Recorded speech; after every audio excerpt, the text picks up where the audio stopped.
Powiedz mi, czy znasz taki scenariusz? Odmawiasz komuś przysługi i po prostu zalewa cię fala i wstydu, i wyrzutów sumienia, i takiej gigantycznej samokrytyki, że jesteś złym człowiekiem. Albo wyrażasz swoje zdanie otwarcie, bardziej otwarcie niż przeważnie. I co? I potem analizujesz, krytykujesz siebie przez dzień, 2 dni, tydzień. Nie powinnam tego mówić, po co ja to mówiłam, po co ja to zrobiłam, a co oni sobie o mnie pomyślą, i tak dalej, i tak dalej. Czy tak jest? Czy takie coś w tobie się odzywa? Oczywiście nazywamy to sumieniem, wyrzutami sumienia, a przez lata uczono nas i wpajano nam, że to sumienie to jest taki moralny kompas.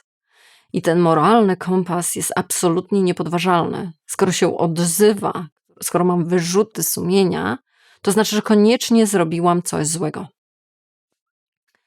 No i co? I potem kiepsko się ze sobą czujesz, co? Kiepsko się ze sobą, w ogóle ze sobą jest kiepsko wtedy przebywać, być ze sobą, co dopiero w ogóle gdzieś mówiąc o jakimś poczuciu własnej wartości. A więc płacimy za te wyrzuty sumienia bardzo wysoką cenę, o ile nie najwyższą.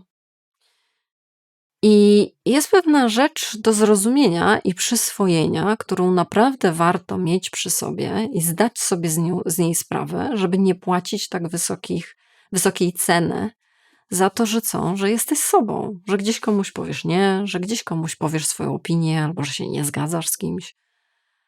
Warto się oswoić z tą wiedzą. A co to za wiedza? Krótko bardzo mówiąc, bo się to zamknę w kilku punktach, ale tytułem wstępu, to sprowadza się to do tego, że wyrzuty sumienia można podzielić na 2 kategorie. Te zdrowe i te niezdrowe. Te zdrowe polegają na tym, że pojawiają się wtedy, kiedy coś zrobimy źle, faktycznie wyrządzimy komuś krzywdę. Czyli, no nie wiem, faktycznie podstawisz komuś nogę, ten ktoś się przewróci, masz wyrzuty sumienia, super. Czyli wszystko, znaczy nie super, że podstawiłeś nogę, nie, ale super, że odzywa się w tobie taki właśnie moralny kompas, gdzieś w jakiś sposób mówiący ci, to było złe. Idź i napraw to. Idź i przeproś, bo to było nie w porządku. I to jest super, nie? Czyli popełniamy różne błędy, nie zawsze jesteśmy na optymalnym poziomie własnego funkcjonowania, nie zawsze mamy dobry dzień, a to oznacza, że będą nam się zdarzać jakieś takie rzeczy i sytuacje, w których powiemy sobie, ale się zachowałam jakoś dziwnie, wcale nie chciałam gdzieś tam krzyknąć na kogoś, wcale nie chciałam mu tego powiedzieć, itp. itd. Te wyrzuty sumienia nas popchną do tego, żeby pójść i naprawić to, co troszeczkę popsuliśmy. Super, wszystko zdrowe, wszystko działa. Natomiast wyrzuty sumienia niestety nie zawsze są w tak zdrowej wersji. Niekiedy jest tak, że nie dzieje się żadna krzywda. To znaczy ty nie wyrządzasz nikomu krzywdy. Na przykład mówiąc, a ja się z tobą nie zgadzam. Ja mam inną opinię na tą sytuację, o tej książce, o tym filmie. A mimo tego włączają się wyrzuty sumienia, jakbyś zrobiła coś złego. I tutaj musimy się zatrzymać. I tutaj musimy podważyć ten głos i zobaczyć, że no, krótko mówiąc, to jest kłamca. To jest kłamca, który cię oszukuje i sprzedaje ci takie głodne kawałki, że rzekomo właśnie komuś wyrządziłaś krzywdę i musisz właśnie iść ją naprawiać. Po pierwsze, nie ma żadnej krzywdy, po drugie, nic nie musisz naprawiać. Co tak naprawdę się dzieje w takich sytuacjach, kiedy pozwalasz sobie komuś odmówić albo pozwalasz sobie obronić własną przestrzeń, własną energię, albo po prostu zaistnieć, przestać być niewidzialna. Co jedyne się dzieje, to nie wyrządzasz komuś krzywdę, którą trzeba nadrabiać, przepraszać i naprawiać, tylko ty przestajesz wyrządzać krzywdę sobie. To jest gigantyczna różnica. I to nie jest to samo, bo jeżeli przestajesz sobie wyrządzać krzywdę, to nie znaczy, że jednocześnie krzywdzisz innych. To nie jest takie zero-jedynkowe. To jest bardziej złożone i można zadbać o siebie, absolutnie nie krzywdząc innych ludzi, tylko po prostu przestajesz siebie krzywdzić. Co na to wyrzuty sumienia? No, będą się pojawiać, nie? One mogą ci mówić, nie, tak nie wolno, jesteś złą córką, jesteś złą matką, jesteś złym człowiekiem, jesteś złym przyjacielem, itp., itd. Nie jest to głos, którego trzeba albo warto zawsze słuchać. Aczkolwiek nie jest to takie łatwe. Z wielu powodów i za chwilę ci je wyłuszczę i powiem po pierwsze dlaczego. Właśnie dlaczego ten głos jest taki trudny do zignorowania, dlaczego on jest taki głośny. Po drugie powiem ci o tym, jak przestać go słuchać. No to zaczynamy punkt numer 1. Dlaczego ten głos jest taki głośny?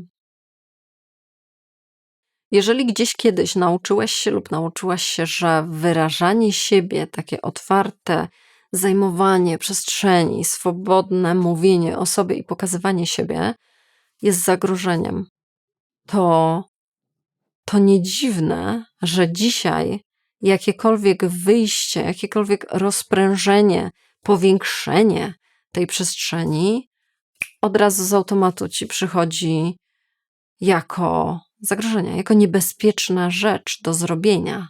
A co to oznacza? No to oznacza, że twój wewnętrzny alarm, który jest bardzo uwrażliwiony, jest bardzo w tym aspekcie, w tym momencie czuły, powie ci wracaj do szeregu. Wracaj do szeregu. Po co ci to było? I potem już mamy te ruminacje, nie? Typu a po co ja to powiedziałam? A mogłam siedzieć cicho? Dlaczego ja tak zawsze mam? Dlaczego po co ja to robiłam? A co oni sobie o mnie pomyślą? Itp., itd. I nie możesz zasnąć w nocy i potem nie możesz się skupić w ciągu dnia, bo ciągle to robisz, czyli twój system funkcjonowania ciągle próbuje cię nagonić, że tak powiem, do tego miejsca w szeregu, które to miejsce ci mówi cicho, nie odzywaj się, nie zajmuj przestrzeni, nie rób zamieszania. Bo co? No bo to wyrażanie siebie to gdzieś połączyło ci się znakiem równości, że to jest zrobienie zamieszania. Wyrażanie siebie i zajmowanie miejsca jest tym samym co zagrożenie, co niebezpieczeństwo. No więc ten głos będzie tak głośny i tak będzie ciebie bardzo mocno wpychał do tego miejsca w szeregu, ponieważ według niego się dzieje tutaj coś mega ważnego, nawet na poziomie egzystencjalnym. Czyli jeżeli wrócisz do tego szeregu, to będziesz żyć, to będzie okej, to będziesz istnieć, będzie akceptacja, będzie miejsce dla ciebie, będzie przynależność. A jak nie, no to katastrofa. No to po prostu katastrofa będzie i co wtedy? I co wtedy zrobimy? Co wtedy poczniemy? Jak będziemy żyć? Jeżeli ten sposób myślenia się uruchamia, no to nie dziwne, że on będzie bardzo głośny. No bo zobacz, o co on walczy. O przetrwanie. I z tej perspektywy patrząc, no ma to sens, nie? To jest jakaś logika wewnętrzna, która się trzyma na jakichś podstawach. Tylko że my nie będziemy się teraz kłócić z tą logiką, tylko przyjrzymy się tym podstawom. Warto się przyjrzeć temu znakowi równości, który się pojawił pomiędzy wyrażam siebie, zaznaczam siebie, konkretyzuję siebie, określam siebie, równa się, to jest niebezpieczeństwo. To jest zagrożenie. To jest równanie, które kiedyś się zrodziło i było pomocne, ale już nie. Już przestaje być pomocne. Dlatego musimy sobie przekreślić ten znak równości i powiedzieć sobie, mogę wyrażać siebie. To może się komuś nie spodobać, owszem. To może wzbudzić jakieś kontrowersje albo zrobić zamieszanie, ale to nie jest zagrożenie życia. To nie jest egzystencjalne zagrożenie. I to jest punkt wyjścia, od którego wychodzimy, czyli nasz stan umysłu. Tam to się włącza jak automatyzm, to teraz, co ci proponuję, przyjdzie wysiłkowo, przyjdzie na zasadzie powtórzeń, przypomnień, napisanych karteczek, zapisanych pamiętników, przegadanych godzin na ten temat. Ale jest to możliwe, żeby ten automatyzm osłabić, wyciszyć, a uruchomić i trenować inny. czyli ten, który mówi: okej, ja tak naprawdę nie jestem niemoralna, ja tak naprawdę nie zrobiłam nikomu krzywdy, po prostu coś we mnie się przestraszyło, bo kiedyś gdzieś to było przerażające i straszne, żeby zajmować miejsce. I takie zrozumienie tego głosu jest krokiem naprzód. Ale tu się nie zatrzymujemy, idziemy dalej. Punkt numer 2. Jak przestać słuchać kłamcy? Żeby przestać słuchać tych wyrzutów sumienia, które są toksyczne, a jedynie umieć filtrować je i pozostawać przy tych, które są słuszne, które są zdrowe i pomocne, potrzebujemy jakiegoś narzędzia, które by nam pomogło to odsiać, nie? Takie sito. No i dzisiaj chcę Ci zaproponować takie sito całkiem skuteczne. A będzie nim pytanie, czy ja naprawdę kogoś krzywdzę, czy ja po prostu kogoś rozczarowuję. Bo jedno i drugie to nie jest to samo. I na tym kanale jest oddzielny film na temat rozczarowań. Dlaczego to jest dobre, żeby się kimś rozczarować i żeby inni się nami rozczarowywali. Dlaczego walka o to, żeby tylko nie było żadnego rozczarowania po obu ze stron, jest niesłychanie trudna, wyczerpująca i do niczego dobrego nie prowadzi tak naprawdę. A rozczarowanie nie jest taką złą rzeczą. Dlatego, że musimy rozróżnić. Pytanie jest o krzywdę lub rozczarowanie. Krzywda. Co to jest krzywda? No to jest działanie, intencjonalne działanie, może być też bezintencjonalne, ale jest to działanie, którego efektem jest zranienie, oszukanie, skrzywdzenie drugiej strony. Natomiast rozczarowanie jest czymś innym. To, że ktoś się tobą rozczarował, to znaczy, że twoje potrzeby, twoja postawa, twój stan umysłu, twoje wartości okazały się być niezgodne z czyimiś oczekiwaniami. W związku z tym wprawiają tą osobę w jakiś dyskomfort. Jakiś rodzaj dyskomfortu tej osobie towarzyszy, ponieważ nie zgadza się z tobą, ponieważ spodziewała się po tobie usłyszenia słowa tak, podczas gdy powiedziałaś nie. I co za tym przyszło? Rozczarowanie. Możesz nawet usłyszeć od kogoś wręcz wprost wypowiedzone: rozczarowałam się tobą. Albo to jest bardzo rozczarowujące dla mnie. Okej, tak może być. Ta osoba ma wszelkie prawo odczuwać dyskomfort. Ta osoba ma wszelkie prawo rozczarować się tobą. Tylko że ty, słysząc te wszystkie kłamliwe komentarze pod tytułem jako jesteś złą osobą, niemoralną, złą córką, złym synem itp., itd., masz prawo też popracować sobie z tym głosem, tym kłamliwym głosem i powiedzieć sobie: czy ja wyrządzam tej osobie krzywdę? Czyli na przykład ktoś cię prosi o przysługę, masz gdzieś coś zawieźć, przynieść, pozamiatać, nie wiem, cokolwiek zrobić, a ty jesteś po prostu zmęczony. Masz ciężki dzień za sobą, absolutnie wyczerpujący tydzień i po prostu mówisz: słuchaj, nie dziś. Pomogę ci za tydzień, w następny weekend, kiedykolwiek tam, ale nie dziś. Dzisiaj nie dam rady. No i popatrzmy, czy druga strona, załóżmy, jest mega niezadowolona. Jest bardzo niezadowolona z ciebie i pokazuje sobie to. Nie hamuje się w pokazywaniu tego niezadowolenia, a ty jesteś przy pytaniu. Słyszysz wyrzuty sumienia i tę samokrytykę, która za tym idzie, ale zatrzymujesz się przy pytaniu, czy ja naprawdę tą drugą stronę krzywdzę. Ona poprosiła mnie, żeby coś zanieść, coś zawieźć, nie wiem, coś tam zrobić. Czy ja ją krzywdzę, robiąc na siebie miejsce i na własny odpoczynek? Czy ona po prostu jest mną rozczarowana? I to jest taki filtr, takie sito. Bo zadbać o siebie to nie jest to samo, co skrzywdzić innych ludzi. Nawet jeśli twoje wyrzuty sumienia chcą cię przekonać, że tak właśnie jest. No dobra, ale pojawia się pytanie, być może w twojej głowie teraz, Ale dobra, nie czuję już, że ja kogoś krzywdzę, czyli faktycznie wiem, że ten głos kłamie, ale nadal znieść czyjeś rozczarowanie sobą, to jest trudne wyzwanie, nie? I tutaj mamy kolejną górę. Weszłyśmy na jeden szczyt, a teraz widzimy kolejny do pokonania. Spokojnie. Punkt numer 3. Przetrwaj falę. No i teraz, kiedy wiesz, że to jest tylko rozczarowanie czyjejś drugiej osoby, to warto jest uzmysłowić sobie, że to rozczarowanie będzie w tobie wyzwalać tą falę dyskomfortu, będzie w tobie wyzwalać przeróżne uczucia i będzie wyzwalać ten alarm. I teraz dlatego, że tak się będzie działo, automatyzm z przeszłości będzie się absolutnie bardzo szybko uruchamiał i podpowiadał ci, żeby coś z tym zrobić, żeby gdzieś jakoś to zagadać, może zgodzić się, nie masz sił, nie masz ochoty, nie masz czasu, ale godzisz się robić, gdzieś tam jechać na lotnisko. No właśnie nie. Tak? Tutaj się nastawiamy na 90 sekund. 90 sekund nie będę nic robić. 90 sekund najbliższych nie będę podejmować żadnych decyzji.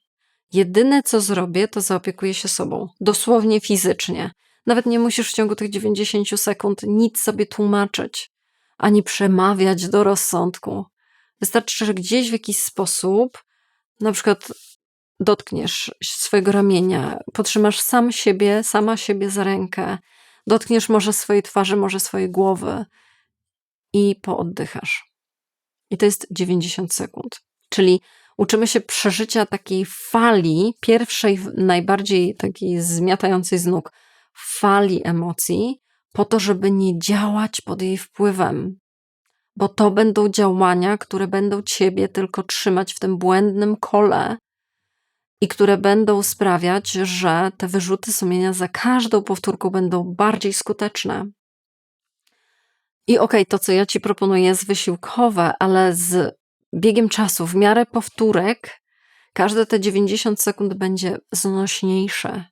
A ty w tym momencie wysyłasz sygnał do swojego układu nerwowego, do swojego umysłu, sposobu myślenia i do swojego ciała, że to faktycznie rozczarowanie czyjeś jest niekomfortowe, ale dyskomfort nie jest niebezpieczeństwem, nie jest zagrożeniem życia. A to oznacza, że przeprogramowujesz, zmieniasz swoje stare ścieżki wyniesione gdzieś już nawet sprzed lat, sprzed dekad na nowe. I to jest tutaj super ważny proces. Tak jak każdy proces, on żyje i karmi się na powtórkach, więc krok za krokiem robimy malutkie kroczki, metodę malutkich kroczków. Postaw nie na perfekcję każdej z tych sytuacji, bo trudno szukać perfekcji, kiedy głowa buzuje od wyrzutów sumienia, a dyskomfort, jaki czuje ciało, jest bardzo silny, to absolutnie perfekcję wyrzucamy do kosza. Jedyne, na co stawiamy, to powtórki. Powtórki, czyli wkładaj siebie w tę sytuację. Co więcej, do odważnych świat należy i to jest w tym momencie na pewno prawda, dlatego żeby wkładać siebie, szukać takich sytuacji. Najlepiej o małym ryzyku, czyli gdzieś specjalnie coś powiem innego, gdzieś się nie zgodzę, gdzieś coś zrobię, co sprowokuje ten system, wracaj do szeregu, po to, żeby sobie uzmysłowić, czy ja komuś wyrządzam krzywdę, czy ktoś po prostu się może mną rozczarowuje teraz. I 90 sekund. Mam przetrwać 90 sekund, nie podejmować decyzji, nic nie robić, oddychać, być przy sobie, opiekować się sobą. Im więcej tego, tym stajesz się w tym lepszy. Oczywiście nie jest to super łatwa robota, to jest cały proces. Być może gdzieś w tym całym procesie potrzebujesz jakiejś konsultacji, przegadania twoich indywidualnych warunków.